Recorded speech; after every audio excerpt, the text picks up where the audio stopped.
Gold invest பண்ணலாம்னு யோசிக்கிறப்ப நம்மளுக்கு multiple option இருக்கு. இடிஎஃப்ல இன்வெஸ்ட் பண்ணலாமா, ஜுவல்லரியில பண்ணலாமா, இல்ல ஒரு கோல்டு காயின் மாதிரி வாங்கலாமான்னு சொல்லிட்டு நம்மளுக்கு ஒரு கன்ஃபியூஷன் இருக்கும்.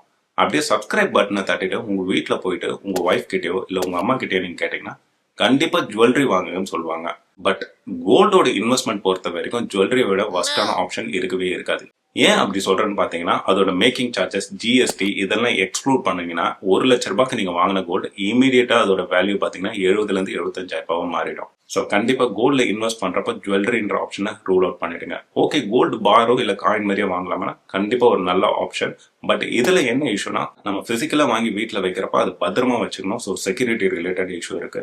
நீங்க ஒரு 2 சவரன் வாங்குறீங்க, நாளைக்கு ஒரு 50,000 ரூபாய் தேவைப்பட்டா நீங்க இதை பார்ஷியலா வைக்க முடியாது, மொத்தமா விற்கிற மாதிரி ஆகும். ஸோ லிக்விடிட்டின்றது இதுல ஒரு பெரிய ப்ராப்ளம். பட் நீங்க ETF வாங்கினீங்கன்னா இது ஹைலி ஃபிளெக்சிபிளான ஆப்ஷன். எப்போ வேணா வாங்கலாம், விற்கலாம். இதோட எக்ஸ்பென்ஸ் ரேஷியோ பாத்தீங்கன்னு வச்சுக்கோங்க ரொம்ப கம்மி, 0.5% கீழே தான் இருக்கும். அதனால இதை மெயின்டைன் பண்றது ஈஸி, ரொம்ப ஹைலி லிக்விட்ன்றதுனால கோல்டோட இன்வெஸ்ட்மெண்ட் பொறுத்த வரைக்கும் ETF தான் பாத்தீங்கன்னா பெஸ்ட் ஆப்ஷன்.